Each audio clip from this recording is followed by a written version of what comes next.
రాష్ట్ర ఆర్థిక పరిస్థితిపై మాజీ ఆర్థిక మంత్రి బుగ్గన రాజేంద్రనాథ్ రెడ్డి ఘాటైన వ్యాఖ్యలు చేశారు. ప్రభుత్వ పరిపాలనలో తీవ్ర అవ్యవస్థ నెలకొందని, ముఖ్యంగా చట్ట వ్యవస్థను కాపాడే పోలీస్ శాఖకే బకాయిలు పేరుకుపోయే పరిస్థితి దారుణమని ఆయన విమర్శించారు.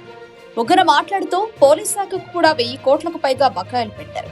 నాడు మా ప్రభుత్వంపై విమర్శలు చేసిన వాళ్లు ఈ రోజు ఉద్యోగులకు జీతాలు కూడా ఇవ్వలేని స్థితిలో ఉన్నారని మండిపడ్డారు. ఉద్యోగులకు జీతాలు ఆలస్యం, ఎక్కడికి కనబడని ఆర్థిక క్రమశిక్షణ. రాష్ట్ర ప్రభుత్వం ప్రతి నెల 1 నుంచి 5వ తేదీ మధ్యలో ఉద్యోగుల జీతాలు విడుదల చేస్తుందని గతంలో ప్రకటించిన ఈ నెల 10వ తేదీ వచ్చేసరికి కూడా జీతాలు జమ కాలేదని ఉద్యోగ సర్కిళ్లలో అసంతృప్తి పెరిగింది. ఖజానా పరిస్థితి అధ్వానంగా మారిందని, ఖర్చులు బకాయిలు నియంత్రణలో లేవన్న వ్యాఖ్యలు వెలువెత్తుతున్నాయి. తాము పూర్వ వైపు ఆర్థిక వ్యవస్థను పటిష్టంగా నడిపితే ఇప్పుడు ఉన్న ప్రభుత్వం ప్రతి విభాగాన్ని సంక్షోభంలోకి నెట్టిందని బుగ్గన ఆరోపించారు. ఆర్థిక బాధ్యత అంటే నన్ను విమర్శించిన వారికి ఇప్పుడు అది భారంగా మారింది అంటూ ఆయన ఎద్దేవా చేశారు. పోలీస్ శాఖ ఆర్థిక ఇబ్బందులు, భద్రతాపరమైన ప్రభావం. భద్రతా వ్యవస్థకు వెన్నెముకగా ఉన్న పోలీసులకు బకాయిలు పెరగడం పలు ప్రశ్నలు లేవనెత్తుతోంది. కార్యకలాపాల నిర్వహణ, సిబ్బంది సంక్షేమం, ఆపరేషన్లకు అవసరమైన నిధుల లోటు ప్రభావం చూపే ప్రమాదం ఉందని నిపుణులు చెబుతున్నారు. ఉద్యోగుల జీతాల ఆలస్యం, పోలీసులకు చెల్లింపుల బకాయిలు, ఇతర శాఖల నిధుల కొరత ఇవన్నీ ప్రజాస్వామ్య పరిపాలన నాణ్యతపై నేరుగా ప్రభావం చూపే అంశాలు.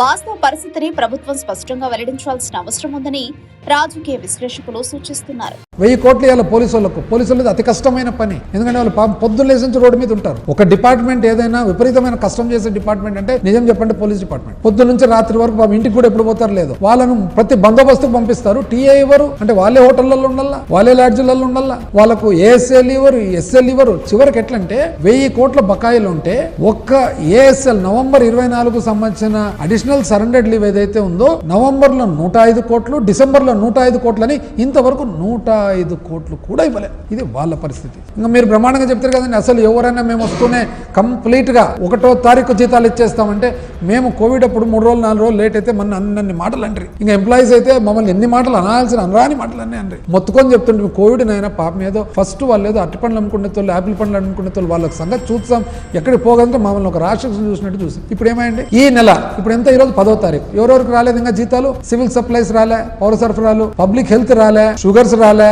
సర్వే రాలే, వ్యవసాయ శాఖ రాలే, పరిశ్రమ శాఖ రాలే, కోఆపరేటివ్ రాలే, రవాణా శాఖ రాలే, ఐఎన్పిఆర్ రాలే, ఆర్ఎండ్బి రోడ్లు భవనాలు రాలే, మైన్స్ అండ్ జియాలజీ భూగర్భ శాఖ రాలే, ట్రైబల్ వెల్ఫేర్ రాలే, బీసీ వెల్ఫేర్ రాలే, స్టాంప్స్ అండ్ రిజిస్ట్రేషన్ రాలే, పంచాయత్ రాజ్ రాలే, ఆర్డబ్ల్యూఎస్ రాలే, వాటర్ రిసోర్సెస్ రాలే, అరణ్య శాఖ రాలే, ఐసిడిఎస్ రాలే. ఇది 10వ తారీఖు. ఇది కాక ఇప్పుడు కేంద్రం కూటమి అసలు బ్రహ్మాండంగా ఏం అడుగుతుంది ఇస్తుంటే, మాకేం కూటమి లేదు, సింగిలే. నిజం చెప్పాలంటే ఏమనంటే మా జీతాల ఖర్చు ఎక్కువ. ఎందుకండి జీతాల ఖర్చులు లెక్కేస్తే, మీ రాబడిలో మీ ఖర్చులు లెక్కేస్తే మాది 87%, మీది 87%. మా రాష్ట్ర రాబడి మా సమయంలో 61,146 కోట్లు అయితే 53,051 కోట్లు మా ఖర్చు.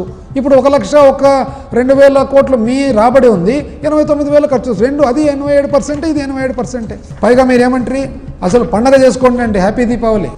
5 డిఏలు పెండింగ్ ఉన్నాయి, హ్యాపీ దీపావళి. ఇది కాక మీరు ఇంకోటి, ఎంప్లాయీస్ అంతా విద్యావంతులు కదా, మీరు చూసుకోవాలి ఒకసారి. పబ్లిక్ అకౌంట్ అంటే ఏముంటుందండి? పబ్లిక్ అకౌంట్ అంటే మామూలుగా డిపాజిట్లు, ప్రావిడెంట్ ఫండ్ ఉండేది. పబ్లిక్ అకౌంట్ మీరు 2014లో ఎక్కేటప్పటికి ఎంత, 19,000 కోట్లు. మీరు దిగిపోయేటప్పుడు దాన్ని ఎంత చేసినారు, 76,500 కోట్లు చేసినారు. అంటే 56,000 కోట్లు అప్రాక్సిమేట్ గా మీరు వాడినారు. మేము దిగిపోయేటప్పటికి 76,000 కోట్లే ఉంది. అంటే అర్థమేమి, మేము యాక్చువల్గా 500 కోట్లు తిరిగి కట్టినాం. అది మీ డబ్బులు అనుకోండి, డిపాజిట్లు అనుకోండి. మేము దిగిపోయేటప్పుడు మార్చి 24లో ప్రావిడెంట్ ఫండ్ 100% 1,353 కోట్లు కట్టినాం. జిఎల్ఐ 312 కోట్లు కట్టినాం. సిపిఎస్ 2,421 కోట్లు కట్టినాం. మరి మెడికల్ రీయింబర్స్మెంట్ 190, ఆల్మోస్ట్ ఇంచుమించు దాదాపు అన్ని క్లియర్ చేసిపోయినాం. మేము ఎక్కడ పోయినాయండి?